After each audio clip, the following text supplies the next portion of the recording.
My dad told me, he goes, look, if you want to go in the Army for a successful career is consider Lieutenant Colonel. And I said, okay, I'm going to shoot for Lieutenant Colonel. And so I hit a point where I just stopped worrying about promotions and just focused on really two things: the mission and the soldiers and civilians entrusted to me. And that span of control expanded over time to be larger and larger formations. And I was very surprised that I was considered for general officer. And when I was selected, I made it, and I realized it has been, thousands of people who landed me to the rank of Major General, which is where I retired. I firmly believe the Army pulls out the talent resident in us that we often didn't know we possessed. Hey, let's welcome Dennis LeMaster, retired Army Major General, combat-tested leader, former U.S. Army Pacific Command Surgeon, and Commanding General of the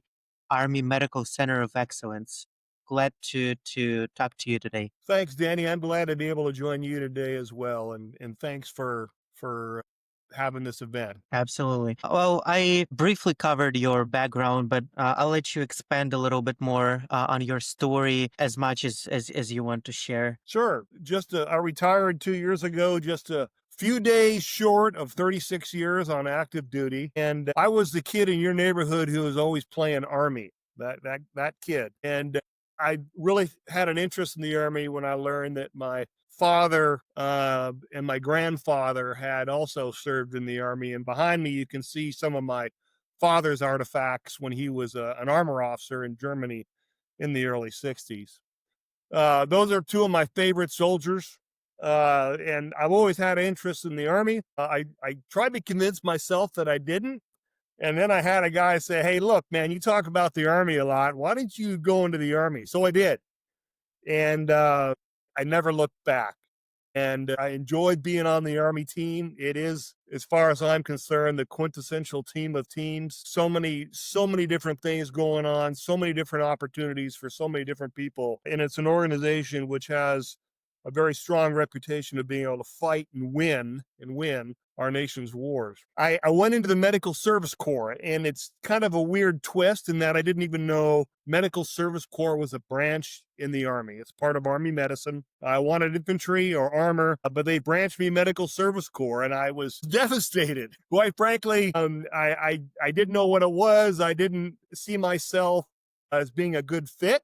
But sure enough, it turned out to be a blessing in disguise, because every job was something different. And I really learned that I could contribute to the line, the infantry, the armor, our combat units through health readiness. And then, twist of all twists, years down the road, remember I said I didn't know about what Medical Service Corps was, or that it was a branch. I ended up becoming the chief of the Medical Service Corps. I was the 19th Corps chief. And I'm very proud of that service. It's a very, very diverse 24, 25, I don't know, in the 20s, different areas of specialty, career paths, you could say in civilian jargon. Medevac pilot, microbiologist, you name it. I was a plans and operations officer, but the Corps is wide open as far as opportunity and how it supports the rest of the Army. And did you plan or aspire to become a general when you just joined? Absolutely not. I never considered that for a second. My dad told me, he goes, look, if you want to go in the Army, a successful career is consider Lieutenant Colonel. And I said, okay, I'm going to shoot for Lieutenant Colonel. And so I hit a point where I just stopped worrying about promotions and just focused on really two things: the mission and the soldiers and civilians entrusted to me. And that span of control expanded over time to be larger and larger formations. And I was very surprised that I was considered for general officer. And when I was selected, I made it my personal goal to be the best possible general that I possibly could, and to serve our Army well and uphold the standards and traditions of that rank. So I was totally surprised. I still kind of look back like, was that ever real? in retirement, but I think it was. But I'm honored to have served at that rank. And when did you retire? Was it in 2023? 2023, May of 2023. Mm-hmm. And now I'm fully retired, and I retired at I guess for lack of a better way to say it, kind of my speed, and what I wanted to do. And so I do a little bit of consulting on the side, negligible amount at best.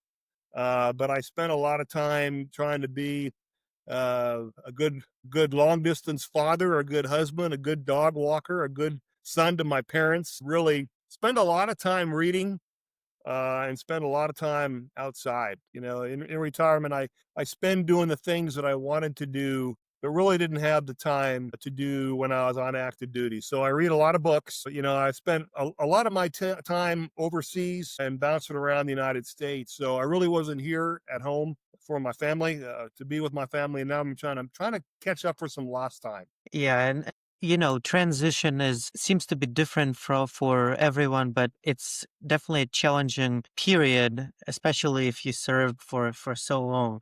So, do you want to share your challenges of the transition, and or maybe in your case, it brought more positive things like spending more time with your family or connecting with them? What is your experience with Yeah. transition? So the first thing I tell your listeners is with regard to retirement is don't fear it. Don't fear it. Plan for it and embrace it, because it can be if you do it right, and chances are everybody will. It's a wonderful and exciting next chapter. It may be the closure of one chapter, but you still have, most people retire in their 40s and 50s.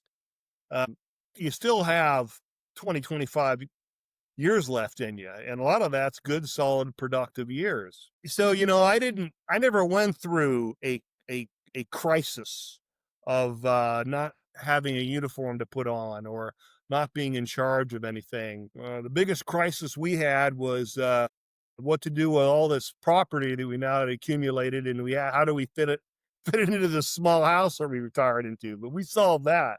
The advice I would offer is you really want to make sure that you get your medical tasks done before you depart active duty. And I mean, you have a kind of an end of service physical. You get your medical record printed off, and you get the complete record back from day one.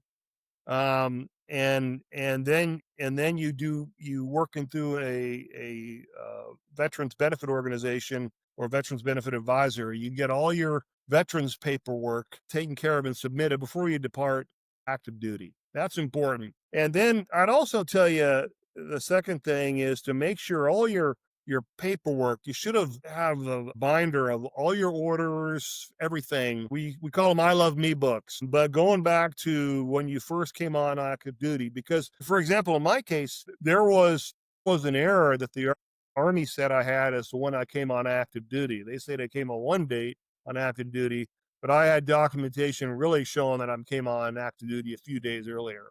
Well, that matters. First of all, one, it's the record. Second of all, there's a dollars and cents value associated with every day that you're on active duty, and how that applies towards retirement. When I say plan for retirement, plan for where you want to land, plan for where you want to do. Big decisions for, can you live off retirement for a while, or must you go to work? Answer those questions in advance. Some folks just like to stay really busy and just want to glide from one career to another. Fine. And they'll have opportunities to do that. And they can work that and be successful. And there's a million ways to do that, and the transition courses will provide some guidance on that. I'd also tell them that their personal network, which is another thing to get ready for retirement, is reaching out to all your friends and just kind of maintaining contact with them. A dialogue before you need to ask them for help is always best. But then once you make those decisions, move on those decisions. And I would encourage folks to take a pause and just kind of collect yourself, because my opinion, I really don't think service members know how hard they work until they're suddenly not working. And those years and years of stress just kind of come off gradually. And then your perspective changes, and then you may get some clarity as to really what you really want to do in retirement. But I'll tell you, my experience so far has been very positive, and I've enjoyed it. And there's so much that I want to do, which I intend to do. So you're saying that in your experience, a lot of the stress came off and you're just feeling much more at peace as you transition or after you transition, right? Yes, yes.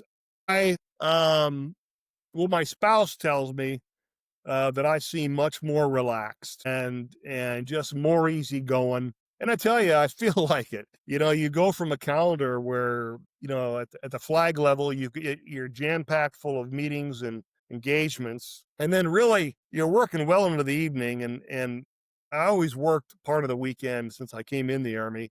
That wasn't because I was forced to. That was really for love of profession, if that makes any sense. I always enjoyed what I did, but I think the stress of the op tempo piles up on you, and I don't know if we're really aware of it until it's gone or until it untethers from you, and then you go, "Wow, I was really under the gun there." But I think that's I think first of all, stress is part of life, so stress is a good thing in one sense that it motivates you to get after things, but too much of it can have a debilitating health impact. But I think in the military, you get a special kind of stress that in many professions isn't doesn't it's not resident, but it's all part of it. Yeah. And would you say that rising through the ranks, getting more responsibilities, this level of stress it increases? And can you learn to be comfortable with, this level of responsibility that you have? Yeah, that's a great question. At each level in every job that anybody has its own alligators, its own demands, which may be unique to you and how you fit into the job and vice versa. One as one progresses through a hierarchy of any organization, there's going to be a sense of personal commitment to that organization, which in my line becomes kind of heavier and heavier the larger that organization is. I didn't want to fail my team. I think I got a pretty good sense on what my limitations are, and I didn't want to fail them. Now, the technique to do that is you learn to delegate, and communication, clarifying intent, giving clear guidance were very important tasks in the military, and then giving that guidance to specific individuals will help. It shares the load and it helps you manage that stress. But I guess I'm kind of you kind of caught me there. Interesting question because I'm looking back. The stress that I felt as the commanding general of the Medical Center of Excellence in the early 2000s. I'm thinking, of course, hindsight's 30 years back, 30 plus years back, when I was a medical platoon leader in the 4th Battalion, 40th Armor. I felt stress then too. And I think the anxiety levels were roughly the same. You want to accomplish the mission, and you're driven by the expectations. You want to do well, and you want to make sure you take care of your troops. And so the higher up you go, the more people you have to help. And really leadership, you got to have folks that are under your wings helping you. And that trust has to go both ways. So they trust they trust you that you have their backs. And likewise, you can trust them with a lot of your tasks. And you're going to have to do that simply. You think of these very large organizations, BMW or any military organization, hierarchical. And there are direct reports that are responsible for a certain facet of that organization. But I think going back to your comment, the anxiety level associated with the stress has probably been about the same. It doesn't feel like it got incrementally bigger as each organization I've had the honor to have led became larger in size. I don't know if that makes sense, but that's kind of how I feel at the moment. Yeah, no, it makes sense. I think part of it is just adapting to the level of the responsibility that you have, and then you go to the next level. You feel uncomfortable, but then you learn it, and then next level and next level. But I think that the load that you have to carry as you progress, it increases, even though the anxiety level somehow stays the same. So that's very interesting, and it's interesting to learn it from you as a person who rose through these levels as you were rising through the ranks in the Army. Curious. So you said that before you joined the U.S. Army, you didn't even know much about the medical side of the military. Did you have to learn some of the basics or go to some kind of an Army medical school, or how does that work? No, so Danny, my story is a very interesting one. I'm a forestry major from Washington State University, and what the medical service corps decided to do was put me in. They made my area of concentration, my specialty, AOC. It was a 70 hotel, and that's plans and operations. And really, you're integrating medical systems to behind a operational mission to support it as best you can. And hospitalization, patient administration, medical logistics, all of that, medical evacuation. And, one of the great things about the Army is it has an awesome set of a doctrinal library.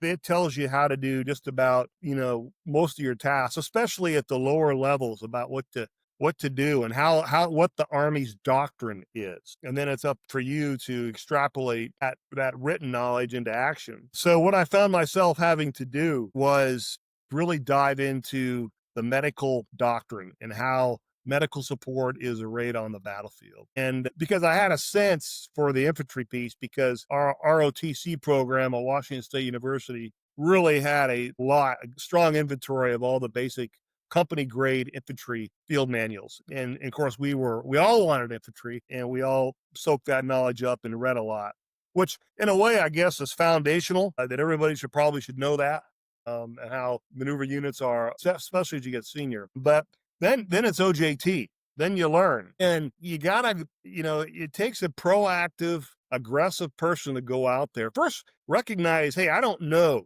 what to do. I don't know what this is. And when you first step into a job, like being a new platoon leader of a medical platoon, you got to be honest, and you have some advisors. You have your non-commissioned officers. And I've always felt that non-commissioned officers play a vital role to the development of officers. And I've always encouraged young lieutenants to be very candid with their platoon sergeant and say, I don't know all that I should know. Will you help? And I have found that, first of all, those non-commissioned officers who have been selected to be in leadership roles, platoon sergeant, first sergeant, command sergeant major, they're outstanding. And all of them that I've ever known has embraced that request and say, I'll show you. And it's almost like, at least there was with me and my platoon sergeant, where he takes you and he tells you what to do and he lets you do it, counsels you, mentors you, and then at some point he kind of cuts you free. And I remember I was with my company commander, Captain Joe T. Back Jr., headquarters company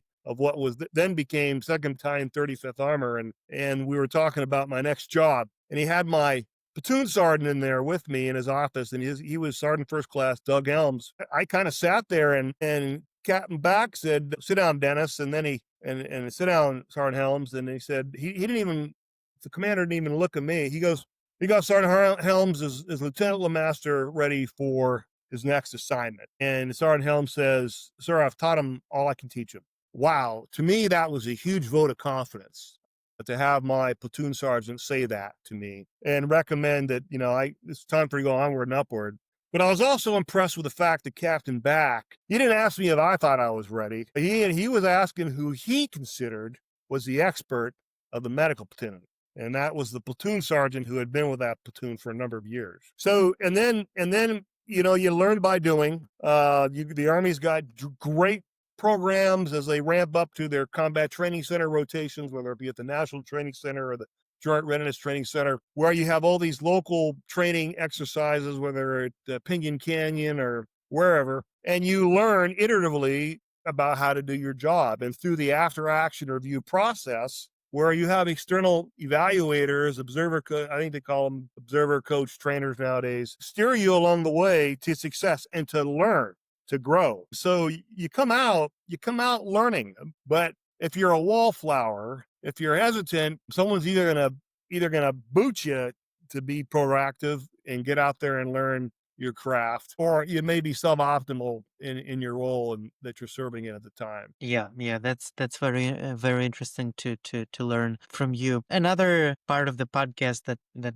really want to make sure we cover is leadership and how your leadership principles or philosophy evolved over time as you rose through the ranks, as you again had more responsibilities, maybe had more subordinates. Maybe something stayed the same when it comes to your leadership philosophy. Maybe something's changed. So, what was your experience with that?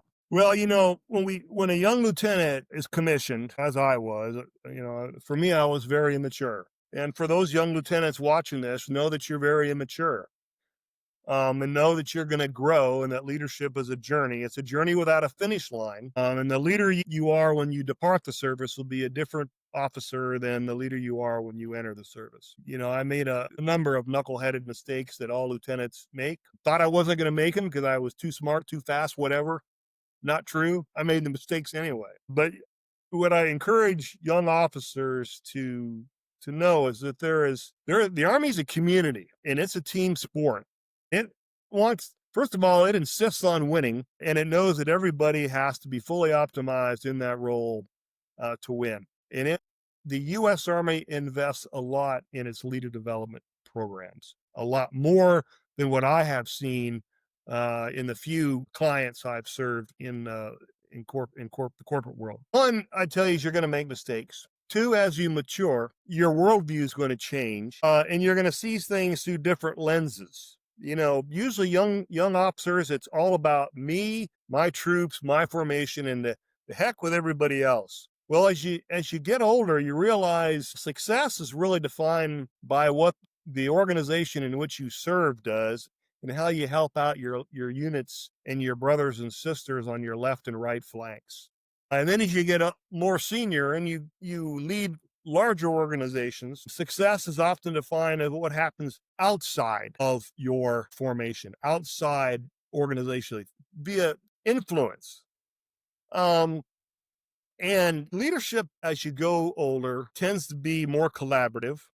You learn the value in seeking input from others. You learn, as I have learned, and it took a while. Right now, I am very comfortable. I know so very little. There's so much I don't know, and I'm excited when I learn something new and I study something new. And it usually sends me down a research path to learn more about a subject. And you realize that that organizations do best when they solicit input from a wide range of different opinions, so that the commander is got all the information they can make to make the best possible decision. Once all that information and input's considered and the decision is made, the Army's famous for everybody has a responsibility to get after the decision that's been made. Some may disagree with it, but hey, that's the way it goes.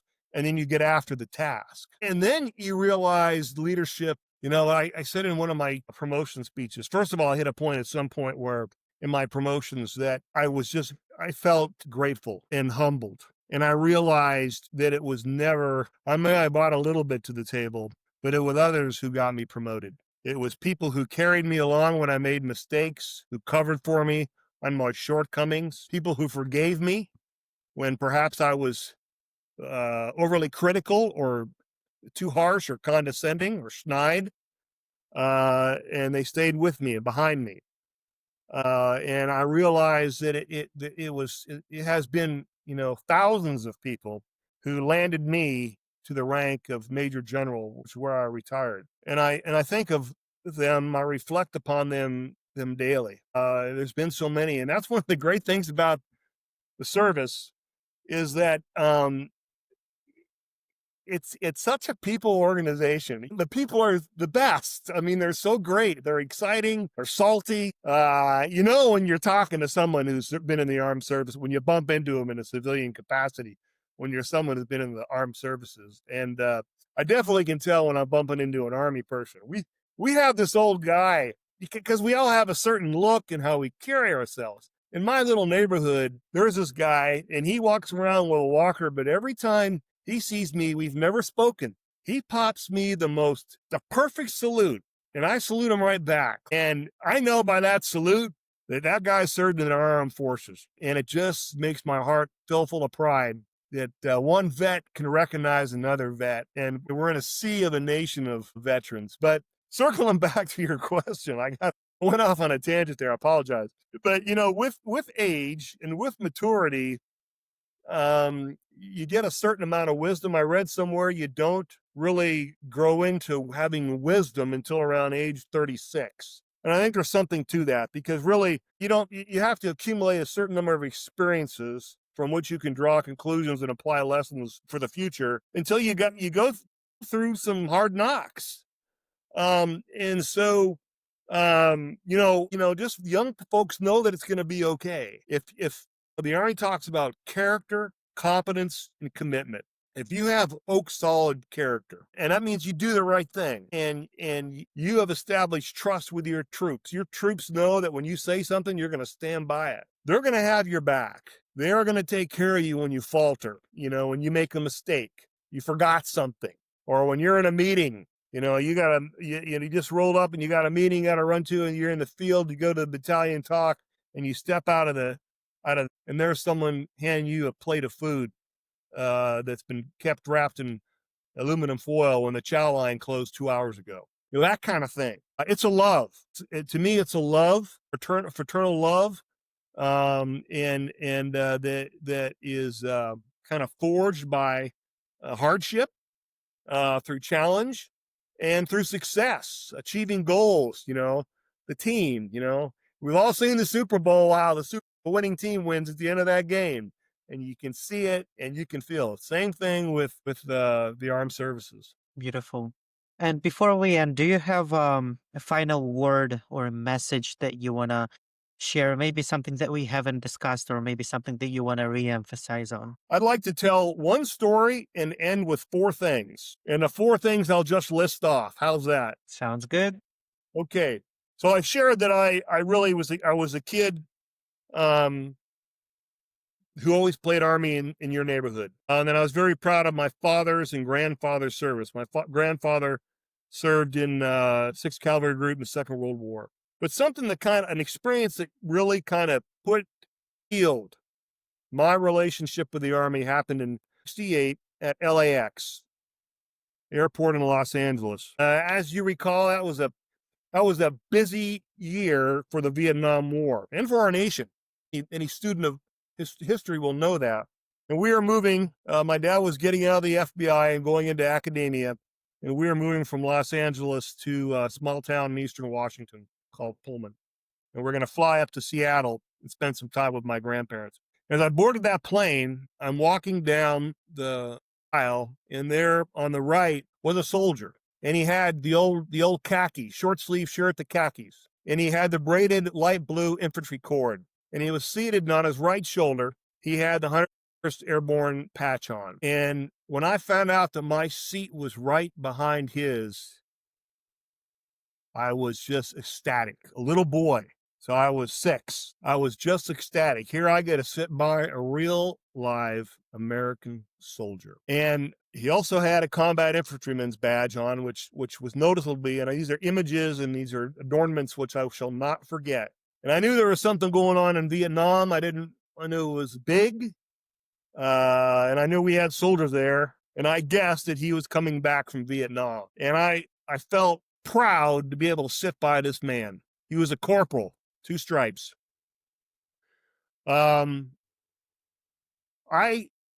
sat there and I said, I want to be just like this person. The power that a soldier has when they're in public in uniform is amazing. It's overwhelming. And that's probably the most powerful recruiting tool. And this soldier was sitting ramrod straight in his airplane seat. And wow. And I wanted to be just like him. I don't know whatever happened to him. We went our separate ways when we deplaned. But if there's ever a guy out there, an older guy, probably in his late 70s now, who happens to be watching this, and you were on a flight at some point in the summer of 68 from LAX to SeaTac, and you were in the 101st wearing khakis with short sleeve shirt, and you're a corporal, you're an infantryman with a combat infantryman's badge, you made an impression on this young guy.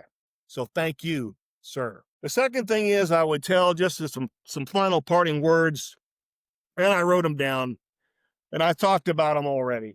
First, it's about character, competence, and commitment. Those 3 things. The Army codifies them in their leadership manual. and defines each. The hard decisions will come easy. Find out what the true north is and always remain true to your true north. It's about trust. Trust to yourself, trust to your soldiers, trust to their family members, trust to our army, and trust to our nation. Be that one true thing, that which is good, honorable, decent, right, and just all times. A very, very tall order, something I tried to do but fell short every night. But the next morning I woke up and said, I'm going to try and be that one true thing. Finally, know it's a journey without a destination, without a finish line. Enjoy it. You'll grow. There'll be some bumps in the road, but what you're doing is amazing. And what you can do is amazing, because I firmly believe the Army pulls out the talent resident in us that we often didn't know we possessed. And the final thing I'll say is lead with a happy heart. You want to be happy, be a happy leader versus an angry leader, because everybody wants to be around someone who's positive, outgoing, and enjoying what they do every day. So, Danny, thank you so much for this opportunity to be with you today. And I thank all your viewers out there who will watch this podcast. Thank you. I'm honored to have been with you today. Absolutely. Thank you, sir.